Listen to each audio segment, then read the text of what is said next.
Good morning, or good afternoon, and a warm welcome to all. You've joined the first technical training session for Module 4, Managing Website Projects, in which you'll learn what you need to get started with a website project, including easy-to-follow, step-by-step processes that help with checklists and helpful guides for goal setting, project phases, and team building, even if you are a staff of one. This is the fourth module of the Digital Empowerment Project, a nationwide initiative organized by the 6 U.S. regional museum associations that is dedicated to providing free, self-paced training resources for small museums. This inaugural series of online trainings and resource toolkits focused on digital media and technology topics is made possible by funding from the Institute of Museum and Library Services. My name is Zinnia Willits, and I am the Executive Director of the Southeastern Museums Conference. My pronouns are she, her. I'm a light-skinned white female with shoulder-length reddish-brown hair. I'm wearing black rimmed glasses that are often referred to as cat-eye style. Today, I'm wearing a plum-colored sleeveless top, and I'm sitting in front of a backdrop of my home office, which consists of a desk and a few computers behind me. As the host for today's session, I would like to convey just a few things to our attendees before we begin the program. First, in this era of virtual meetings, when digital spaces may substitute our physical sense of place, it is important to reflect on the land we occupy and honor the Indigenous people who have called it home. Today, I am back home and speaking to you from Charleston, South Carolina, the historical homelands of the Natchez-Cusco peoples. Wherever we are, let us acknowledge all Indigenous nations as living communities, their elders, both past and present, as well as future generations. We, the Digital Empowerment Project team, recognize that our organizations and those of our members were founded within a colonizing society that perpetuated the exclusions and erasures of many Native peoples throughout the United States and beyond. We ask you to reflect on the place where you reside and work, and to respect the diversity of cultures and experiences that form the richness of our world and our profession. Thank you. And now for just a few housekeeping notes before we introduce today's presenter and get started. First, the best place to view this session in real time is on the Museum Learning Hub website under the Watch Live tab at museum-hub.org. Here you will be able to see all the captioning, chat, and others' questions. I would also like to acknowledge today's American Sign Language interpreter, who will be on the left side of your screen, and let you know that captioning for today's program is embedded in a box just below the YouTube player on our website, with controls to adjust your experience. The best way to continuously refine our programs is to listen to our attendees, and we ask that you share your candid feedback with us. Following today's program, you will be sent a link to a satisfaction survey. Sharing your experience through this survey will only take a few minutes and will greatly improve our work. We encourage you to pose questions to our presenter, which will be addressed at the end of the program after the presentations. Please type your questions in the chat. A digital empowerment team member will be gathering them. We will get to as many questions as time allows. However, we may not be able to address all questions during the live session, and other questions may arise after reflecting on a program. For this reason, we have set up an online community forum for raising questions, posting answers, and connecting with your fellow museum practitioners on the Museum Learning Hub website, which again is museum-hub.org. If you're looking for help between programs, please visit this forum, create a login, and post your questions. A member of the community or one of our student technology fellows will get back to you. Finally, to stay connected with us and be aware of future programs, please follow us on social media. Links will be posted in the chat. Now, it is my pleasure to introduce today's presenter, Despi Mays.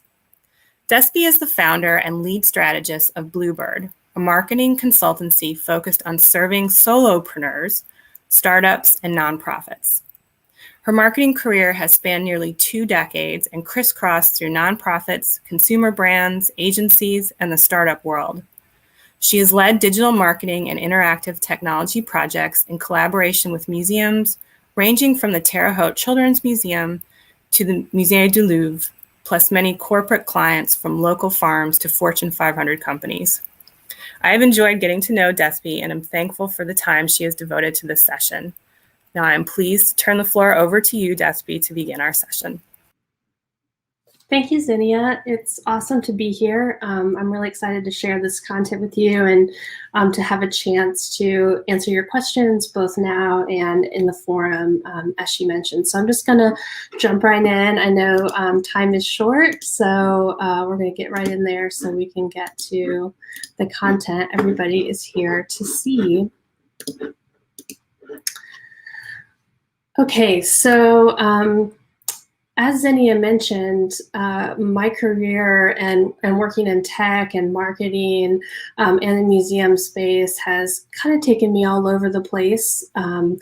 And as we were preparing for this workshop today, one of the organizers really challenged me to think about the needs of smaller teams of solopreneurs, which those of you who are out there running museums as a solo staff person, you're definitely a solopreneur in my estimation, and really think about how I could present this content to you from that lens, since so many of the folks who are participating in these workshops are coming from that angle. So I wanted to start this presentation by giving you a little inspirational boost from that point of view.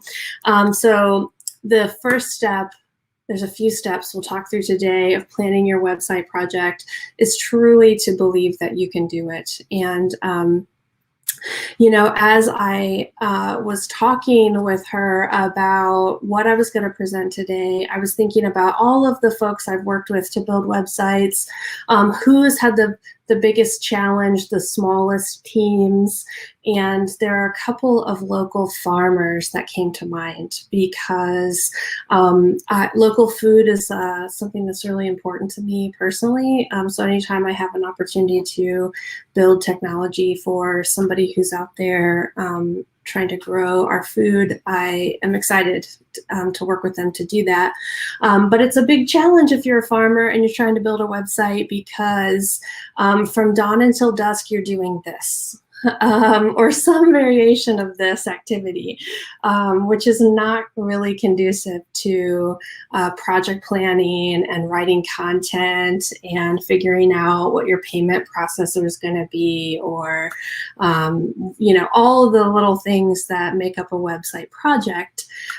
So there are creative ways for people who, you know, have lots of other stuff going on to pull together people who are interested in supporting you in order to make these technology projects happen, even if you're not available from sunrise until sunset. So believe you can do it, because it is possible, and there are a lot of ways to make it happen. There's not just one way. So today we're going to talk through all those different ways and how you can get creative in building a team, putting together a project plan, and setting yourself up for success by thinking through some of the obstacles you're going to encounter from the beginning.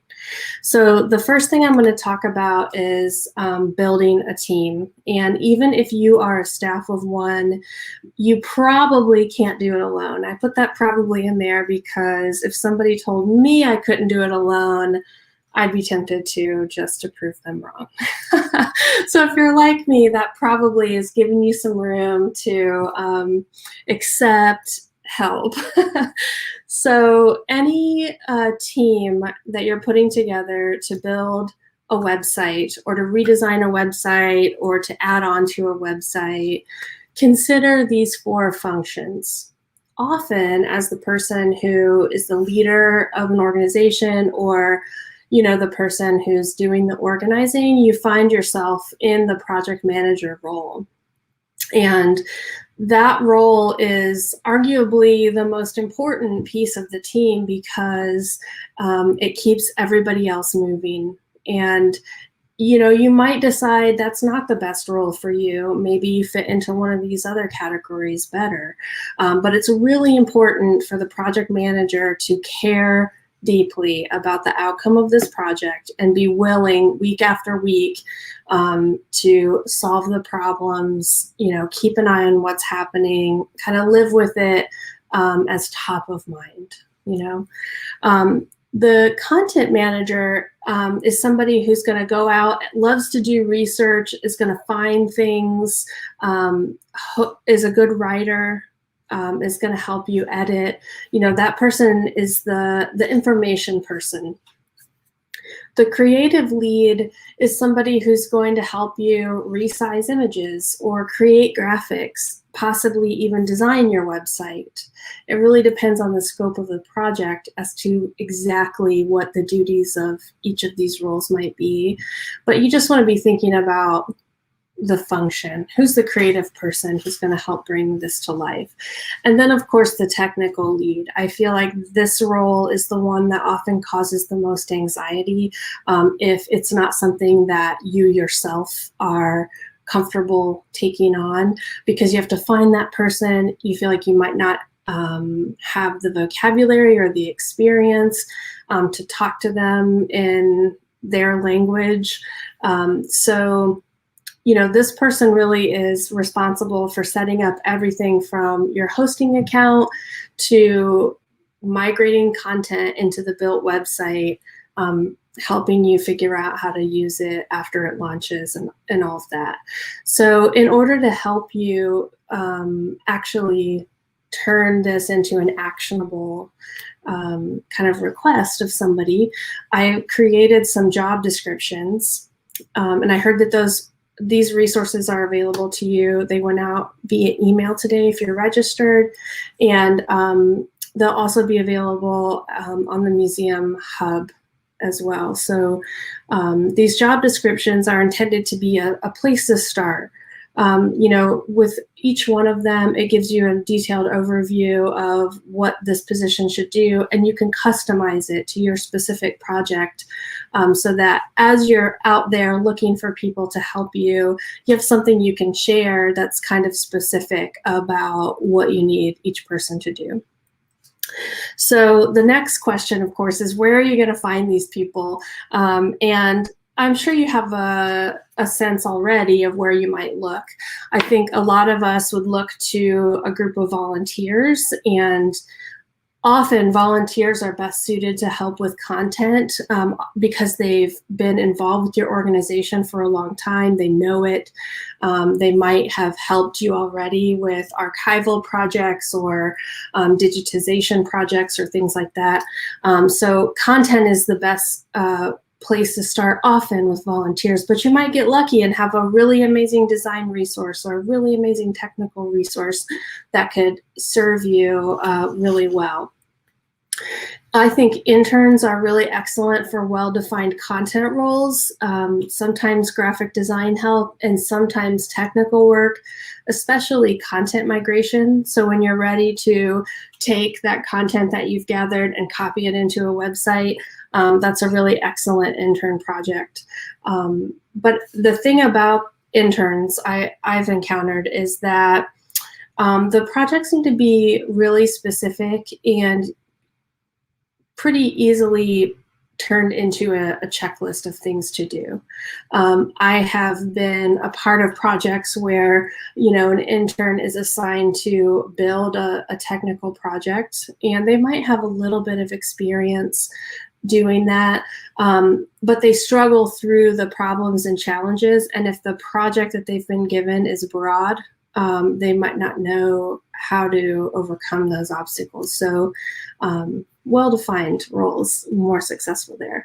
And then the next two are interesting things. I'm in Indianapolis, and I have worked with a really great university program from Ball State University, a group of students that are doing semi-professional work at really, really affordable rates so that they get professional experience and build their portfolios prior to graduation. And the organizations that work with them get really great technology, I think better than if you hired a freelance college student kind of without the support of those programs. So if you're in or around college or university, and even now with as comfortable as everyone is working on Zoom, it's a great opportunity to kind of hunt for those programs and reach out and use those resources to really stretch any budget that you can allocate. The same is true for nonprofit career development programs. There are at least 3 here in Indianapolis that I have worked with in different capacities, and they sometimes are transitions to tech, so people learning to code, or people doing graphic design work, lots of different types of those career training programs. So look and see what's available in your community. And again, if you are, feeling like you want to extend beyond that, or you can't find the resources you need in your own community, look in your region and see what's available to you, because you can get really great resources that way, much more affordably than the last option, which is, I think next to volunteers and interns, probably the thing that we think of most often, right, is actually hiring out this type of work. And as I'm sure you're all aware, the cost of doing that ranges dramatically from the single individual freelance resource to a full-on agency that might charge, 5 or 6 figures for a technical project. So lots of options. It depends on what you're trying to accomplish, how technical is it, and how much, really specialist kind of skill do you need. Most of the time, most web projects, I think that you can build a really functional team with those first 4 options.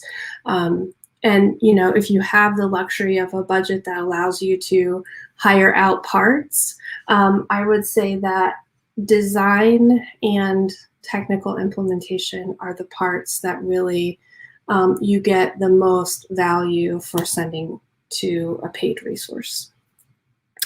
All right. One small note about free help. So, I've been a volunteer on boards, or, signing up to volunteer for events, or a plethora, and I think we all enter into these agreements, or, we have the best intentions when we sign up to be a volunteer, and then life gets in the way.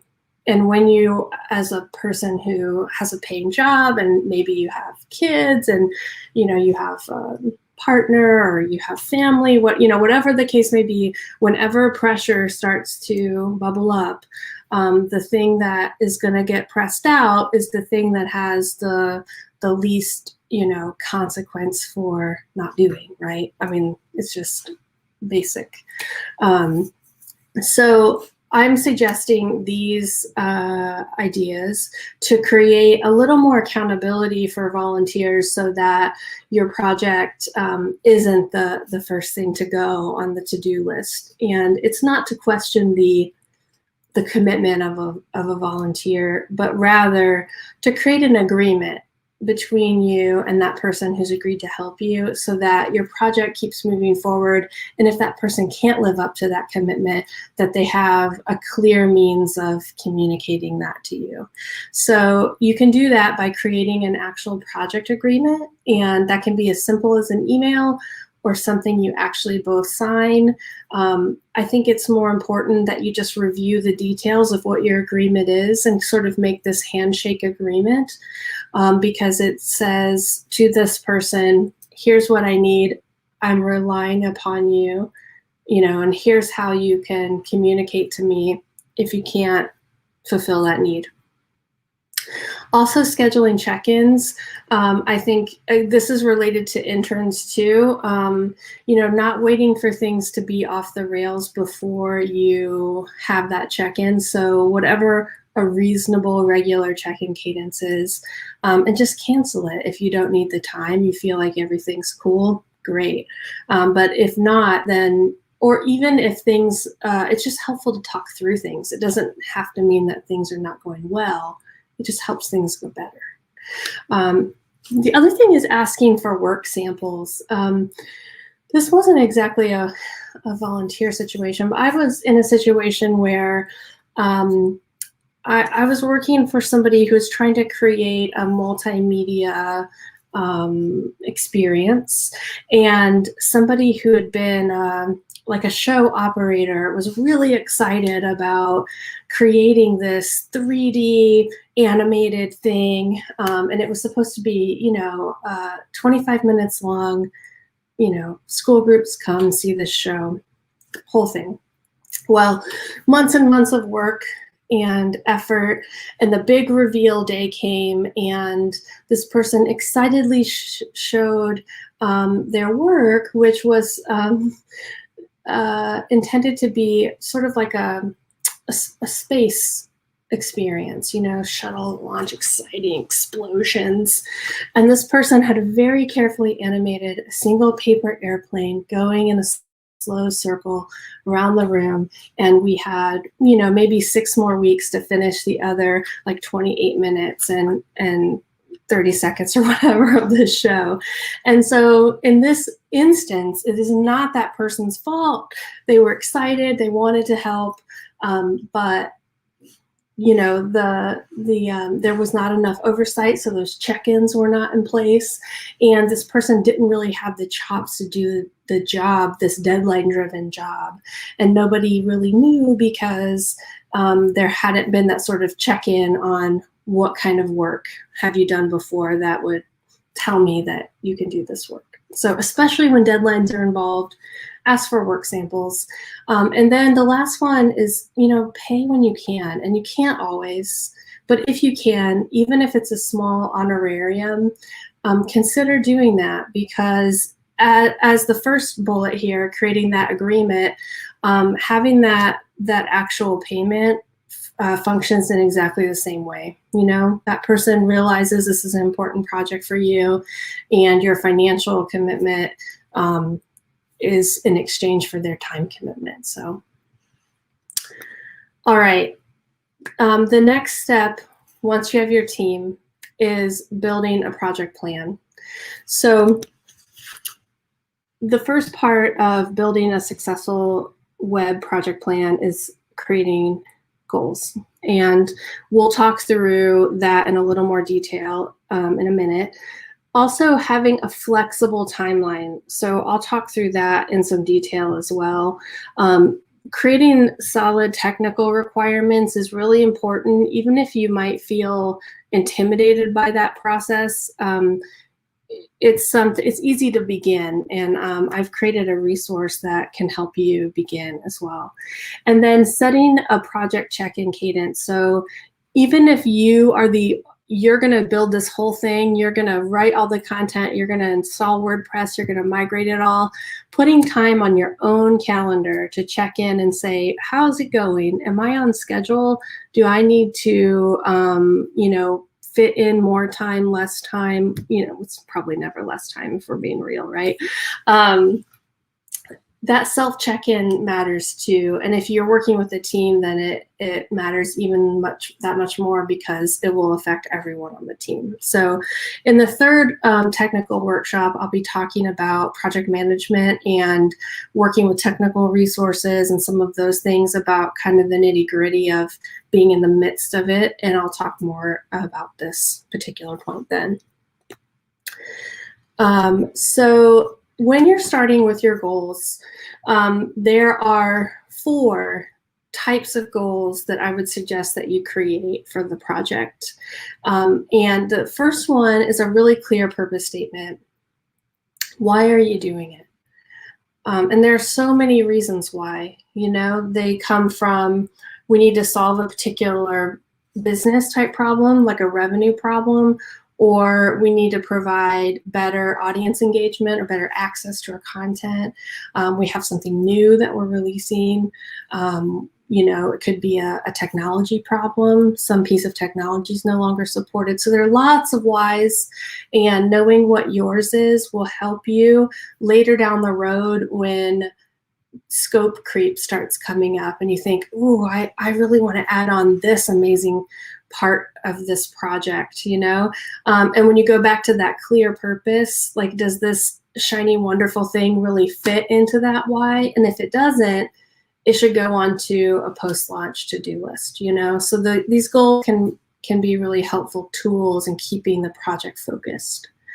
The next category of goals is business objectives, so money, ticket sales, event registration, membership, donations, all those things that you might be transacting online or you're adding as new things that you're transacting online. Again, make them as specific and quantitative as possible, but also be as realistic as you can be, conservative even in what you want those financial targets to be, because having them will help you determine if you're headed in the right direction, but you don't want them to be so aggressive that the project is deemed a failure because you didn't hit a goal, So just some balance there. Audience engagement metrics are important, and both business objectives and audience engagement metrics, I think, are important no matter what your why is.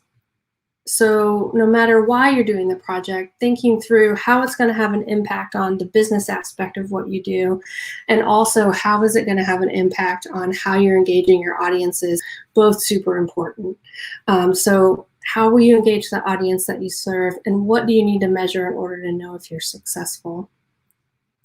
And then finally, describe what success looks like once this project is done.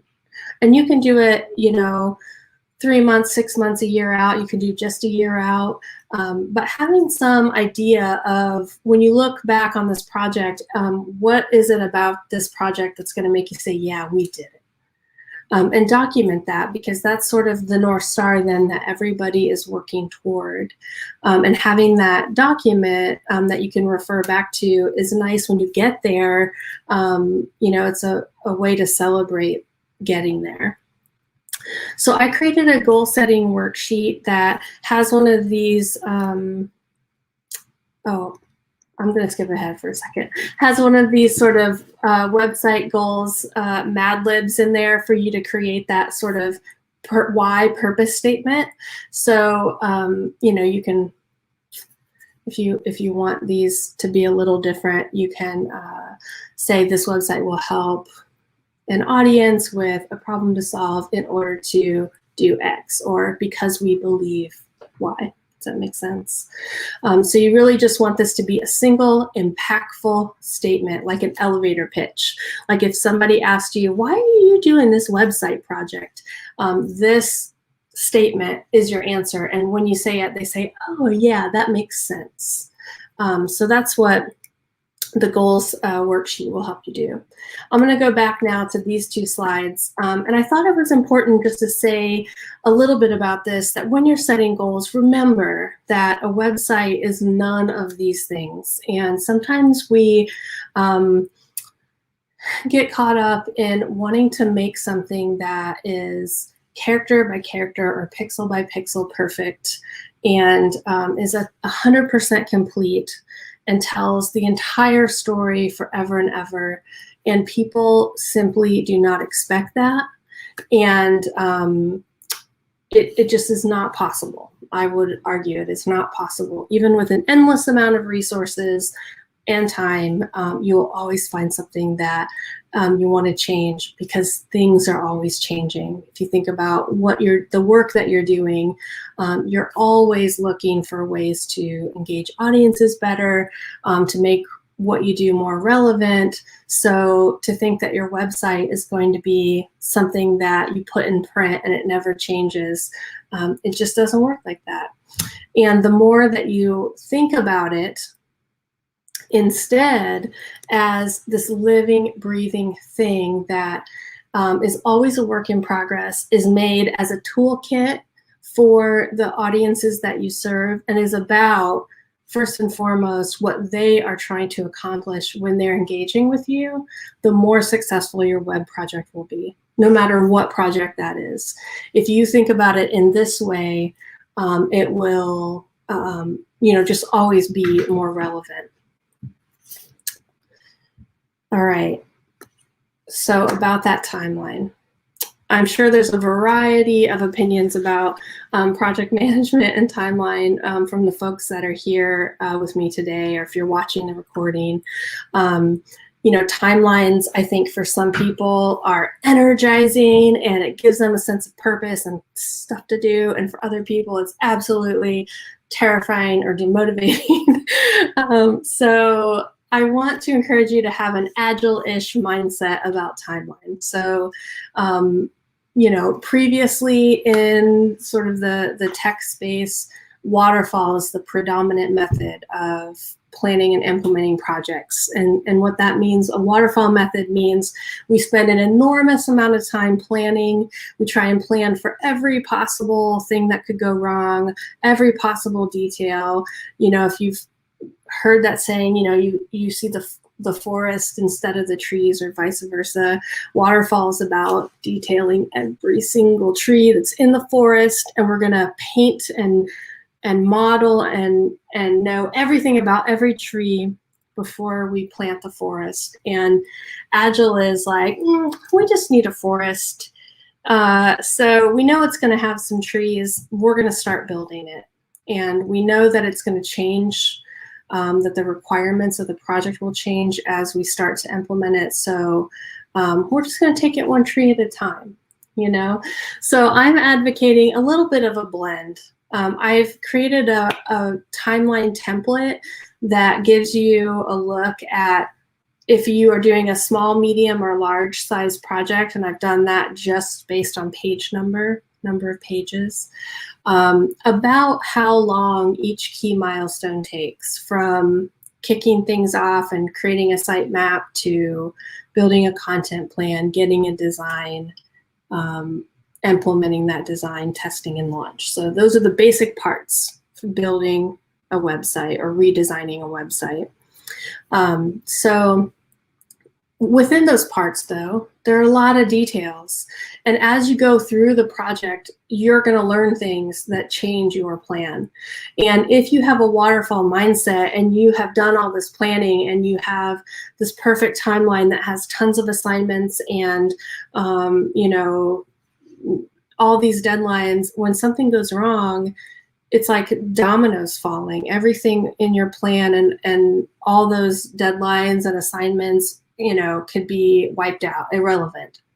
But if you have a more agile mindset, you say, okay, well, I know the project is going to have these steps, and in between, we're going to have some stuff to figure out. And so if you use those milestones as goals, keeping your eye on that forest that you're trying to plant, and be flexible in between, you'll be, I think, a lot more successful. I use my calendar a lot to keep track of all the things I'm doing, not just meetings I have, but I will block on my calendar, on Monday morning or even Sunday night. Here, I'm going to write this here. I'm going to create this plan, so every hour of my day is blocked out with all the things I know I need to accomplish that week. And if something pops up, I have to move something in order to accommodate it. And it gives me a really great sense of how much time do I have? Can I take on something new? What do I need to delegate? Like all of those things. And the thing I will say about that though, is just like a self-care pause, is to put creative time and rest on your calendar too. I am notoriously bad at that. I like to hustle and do lots of things, and I always have some crazy idea I'm cooking up, and so I forget to rest, and that is no good for your project getting done, or you coming to the end of that project in your best state. The last thing is, before we move on from that, I wanted to mention Trello. I use Trello to great effect to track the different parts of a project.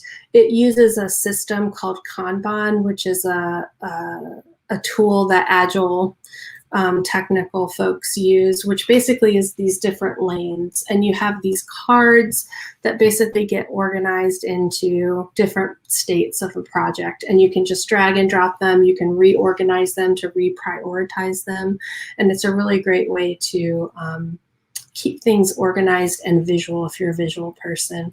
Trello is free. You can create a free account that you can use. You can share the boards you create with other folks if you are working collaboratively with others. But even if it's just you, like I have this consultancy and I work with partners, but I mostly use it for my own time management, project management. Then the last part is learning to be a delightful nag. So if you need things from other people, obviously, figuring out how you're going to address those delays, figuring out what the obstacles might be and how you can proactively address them is always better than waiting for things to be super late and having to have an uncomfortable conversation. I mean, just as an aside, anytime you have to have an uncomfortable conversation, having it as soon as possible makes it the least amount of uncomfortable in my experience. So whether that's with a web developer or a designer or, whatever the case might be, just get it out there. But this tool, Whoop, is also a link that'll be in the resources related to this session. And Whoop stands for Wish, Outcome, Obstacle, Plan. And it was developed as a tool to help people with any goal setting in life. You want to learn a foreign language, you want to become a painter, you want to launch a website, you can use Whoop to accomplish it, because the idea here is every week you're going to look at, okay, what is the progress toward this goal or the wish that I have to achieve? And you're going to anticipate what are the obstacles to that outcome, and then create a plan to overcome it. So if, I am actually a painter, so if I say this week I want to do 3 pieces, I want to make progress on 3 pieces, I know that my obstacle is always going to be a perception of not enough time. So I have to build a plan for how am I going to, when I encounter that obstacle, how am I going to overcome it? So Whoop has an app you can download. There's some tools online. It's cool. It's fun. Use it to do anything awesome you're trying to do. Okay, requirements. So a funny note, I knew this quote, and I was pretty sure Benjamin Franklin said it, and I thought, ooh, if I get this wrong, this is the group of people who's going to know. So I looked it up to be sure. But it is the truth in this case that an ounce of prevention is worth a pound of cure. So when I was talking about, waterfall versus agile and having a really clear picture of every tree, you don't need a really clear picture of every tree, but if you create this requirements document, you will have a better understanding of what trees you need to be able to see better. And as you start thinking about the project, why you're doing it, what your goals are, that will tell you what the components of your project are, So if, for example, you're making your collection available online for the first time, well, documenting what system are you using to do that, what website technology do you have, that'll start to unlock new questions. And you might need help answering them, but until you understand what it is that you're trying to accomplish and you actually write that down somewhere, it's all just a vague forest. It's like, I can see there is a forest, but I'm not really sure what it looks like, right? So I created a project requirements checklist that has general list of different types of components your web project could possibly have. So you can go through there, delete stuff that's not relevant, add stuff that might not be there that you need, and then start adding the detail that you know. And as the project goes along, new details will emerge. But as you go through this exercise, which probably will only take you an hour to do, you'll suddenly have a lot more awareness of where the holes are in what you know, what you have access to, what you need. So these are the main parts that you need to figure out: the technology you're actually using or that you prefer to use for the project. If you don't have a requirement, that's okay too. If you're open to considering options, you just have to find someone who can help you evaluate those options. Third-party tools, I made a list of the types of them in this requirements checklist. So it could be, what are you using to send email? Do you use Google Analytics or something like that? Are you taking donations online from PayPal or from something more complicated? Do you have ticketing? Just all those things that you might be using third-party systems to do. And then on the content side, what are all of the different types of content that you wish to have as a part of this website project? And that could include the things that are listed here, like photo galleries and video players, but also things like, I don't know, do you need recipe cards? Do you need to be able to look at an object in 360 degrees? Do you have virtual tours? There could be lots and lots of things. There are lots of tools out there. So making even a wish list of what you want to see will help you get there. And then measurement. Start with the goals worksheet and look at the goals that you identified at the front end of the project, and then figure out what you need to measure in order to know if you hit them, and include that in your requirements document. So once you create this overview of the project, you can use it to work with potential team members, to figure out if people have skills that you need. You also can use it to kind of build that project plan, that timeline, by figuring out what tasks are going to go into the various phases of the project. So these tools kind of all work together. And I think that you could do all of them in like a planning week, like a sprint week. If you really wanted to get your project off the ground and to a really running start, it's a nice way to create a lot of momentum to do that. Or you can do it more gradually, especially if you're a team of one. If you want to do it more gradually, you can put these on your calendar, like every Monday afternoon, I'm going to work on one of these parts, for example. And either way, you're going to end up with a really great understanding of where you need to go in order to do what it is that you're trying to do. 2 controversial ideas, and then we'll have questions.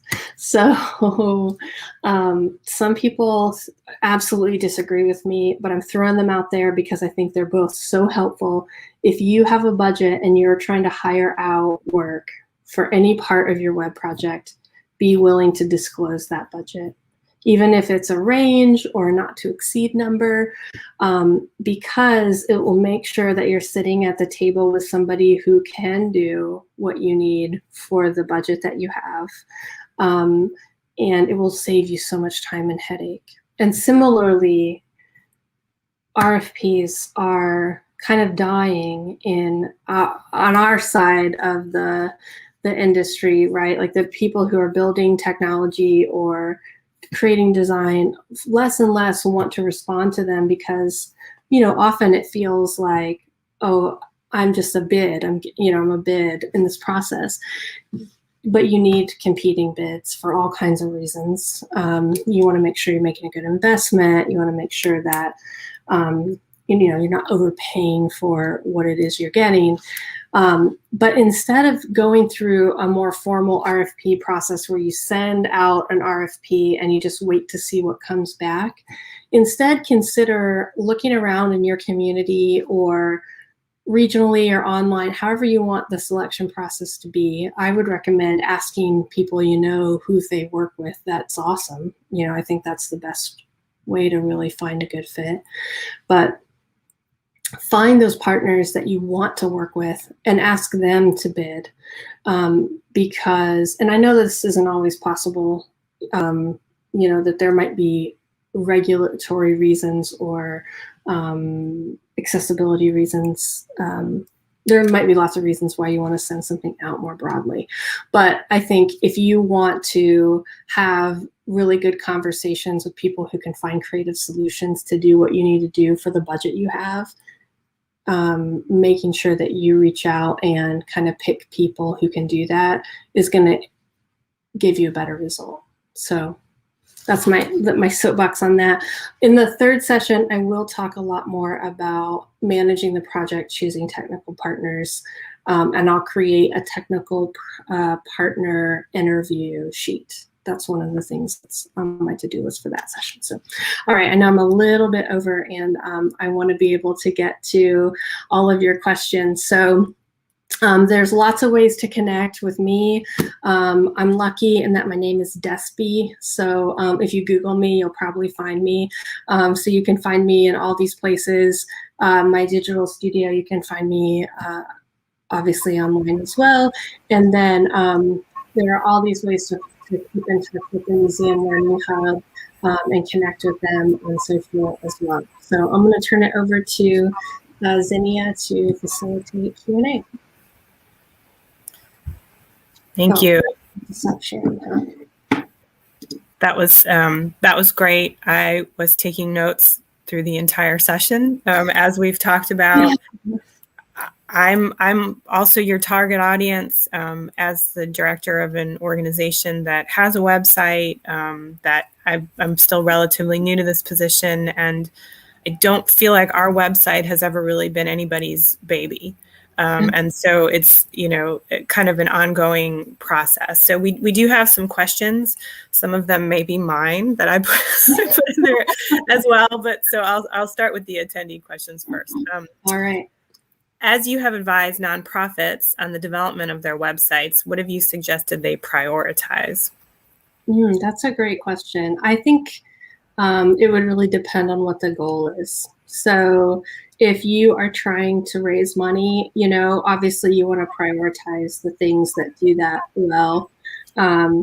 If the project is more, mission-centered and you're trying to, create great content to engage your audience, like it's a different set of priorities. So I would go back to that big why statement, and then I would prioritize my work to be, what are the aspects of this project that will best embody that why statement. Okay, that's great advice. One of the things I wrote down was a virtual front door. I mean, it's really, I think that's just a very practical, helpful way to frame who's coming to our websites and what they need, and really thinking about what do they need, the people visiting. So kind of along those lines, what should we keep in mind about outreach efforts as we plan our website? Are there particular website elements needed to ensure that a website and marketing efforts are coordinated? That is a great question. I think that, I feel like I could teach a whole other session, or maybe like 3 more sessions on that topic. It's a hard one to answer. Definitely measurement. So when you think about what those goals are, both for audience engagement and for those business objectives, working with marketing in order to make sure that you're measuring what you need to measure to make sure that the investment that you're making in marketing is worthwhile. And there are so many ways to do that, whether that's using a Facebook tracking pixel in the background, or using a URL structure like a UTM. Google has a great UTM builder. So if you use Google Analytics, you can basically build these custom URLs that will track, where did this hit come from? Was it a paid campaign or a print ad or a Facebook ad or whatever the case might be? Was it a partner who shared this link? And those types of simple tracking can really help with efficacy.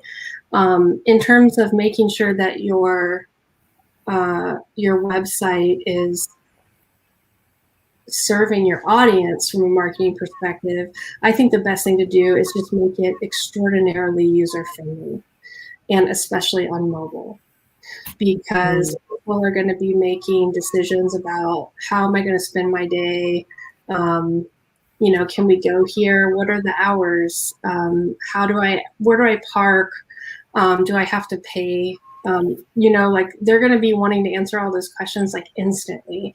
And so no amount of awesome marketing will make up for bad user experience in that really key visit information on your website. So I know it seems like not exactly marketing, but I think it's the most important thing marketing can care about, because if you're out there, if you're spending money on ad spend, or you are promoting your museum in any capacity, email, whatever, and then people come to your website and they can't figure out what your hours are, dead in the water.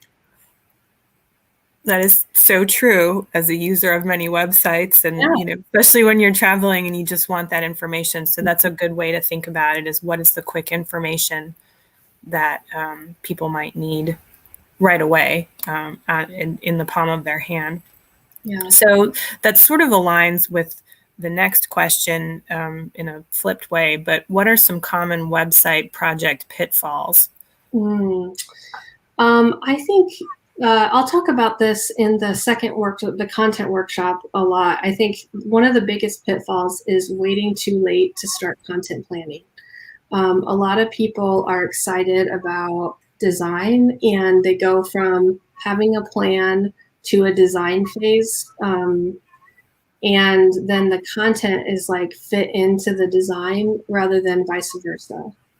And I think museums especially have such a content forward, existence, so thinking about what is the content of this website, and how are we best going to showcase it, allows the design process to be informed by all the cool stuff that there is to see and do and experience, rather than, I think sometimes in the content process, you just discover, oh my gosh, we need this thing that we didn't even know we needed. And if you do that up front, it will keep your project on track better. Also, having really great check-in with whatever technical resource is building your site, because I feel like that's the other place where things go off the rails is, there's like a big push for content and getting everything together. And then it's sort of like, okay, person who's doing this build, here's all this stuff. And then they have a deadline that could be weeks out. And, if there's not a really good check-in agreement, then things could definitely be delayed. And I think as a project manager myself, and in these cases too, it's just a good idea to have a really regular conversation with that resource.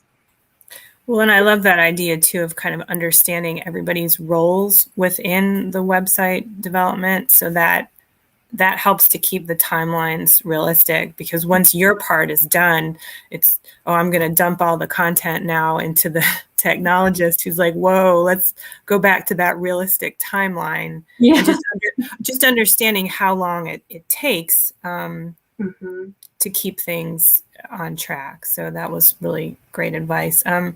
So we're nearing the end, but this one was sort of, I alluded to this earlier when we were just chatting, but the checklists and kind of that process that you were talking through, does that apply to dealing with an existing website in terms of kind of like starting a project in the middle? Like you just need to refresh it, or it's not really an entire build of a website. Like, is the approach the same no matter where you start? Yeah, that's a good question. I think so, with some caveats, right? I think it's easier and harder to say, okay, we're just going to redesign this thing. So we're going to overhaul it behind the scenes, and then we're just going to swap them out. That has its challenges and its benefits. And, when you're working on something that is in full view of your audience, that has, benefits and challenges too. But largely the same. I think the main difference, and I'll get into this a little bit next time, is what is the minimum viable product, MVP? This is like a software idea that when you're building a piece of software, your goal should be what is the minimally useful thing that you can produce that your audience can get value from. And when you think about it that way, it makes these projects easier to tackle, especially if you're adding on or revising an existing piece of technology, because you can take that part that's not working and think, okay, what do I need to do to make this more workable? I can still look at it from this team approach and creating timeline and creating the requirements for it. But you can also think about it in phases of development too. So what do I need to do to make it better is a different question than what do I need to do to replace it. Does that make sense? Yeah, so, absolutely. Like I said, I'll talk a lot about that next time, because I think we all, even if you're redesigning something, there's still that whole notion of how can I make it better? Maybe I want it to be this spectacularly awesome thing, but getting there in a more iterative way might be more realistic, Yeah, I will be listening next week as well. So final question for you for today. How do you best plan for changes to content? And this user said, we find change necessary constantly. Yeah.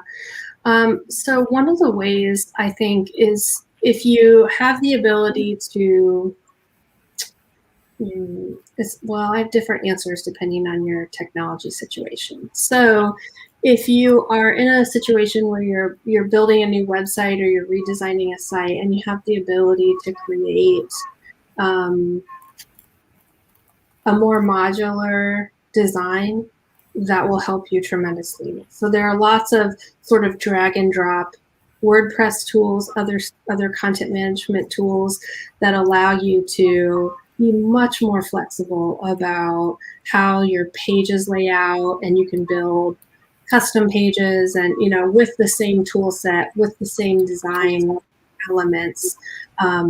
That's great. But if you have a website where that is not really possible and you're not in that position, then I think it really has more to do with how can you work with what you have.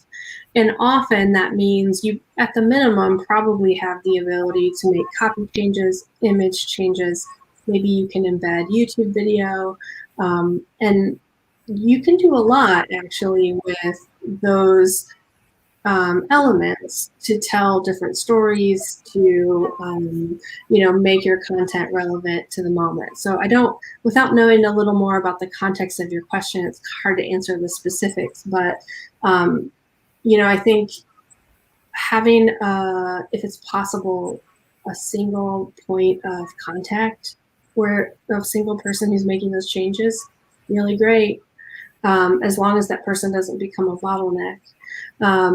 But when you're thinking about all the different things that might need to happen in order to maintain a website, lots of people can have ideas about how to change it. And if all those people have the ability to, you're suddenly going to have this spider web effect, So yeah, I'll talk more about that in the content session for sure, managing content and planning for that.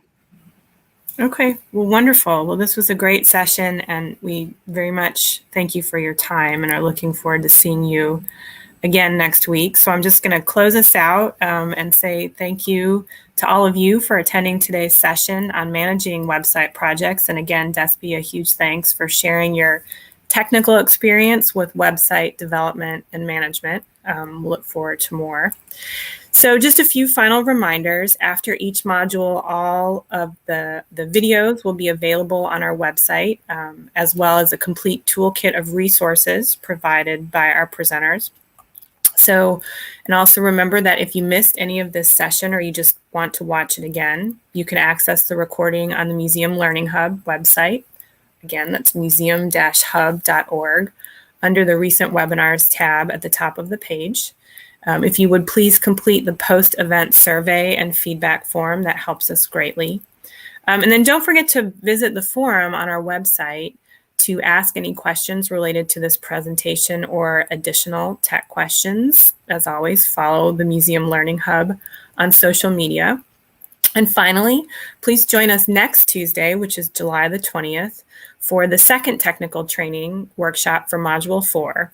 This one's going to focus on methods to streamline content planning with helpful tracking tools, ways to identify content gaps and find creative ways to fill them. And we'll also explore innovative ways to tell stories online without breaking the budget.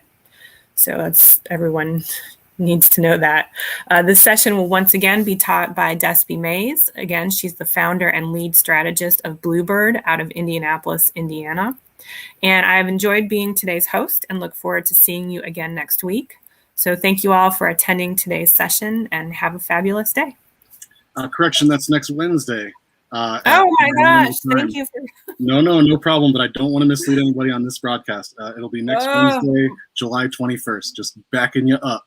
My bad. Thank you. I know we usually do them all on the same day, and this particular month, next Wednesday, July, is that? I'm sorry, y'all. I'm in the wrong month. 21. July the 21st. And then that will go out in a million different places. And now you have it on record that I sometimes screw up. So thank you all. We'll look forward to seeing everybody next Wednesday. And Despi, thank you again. Have a great day. Bye.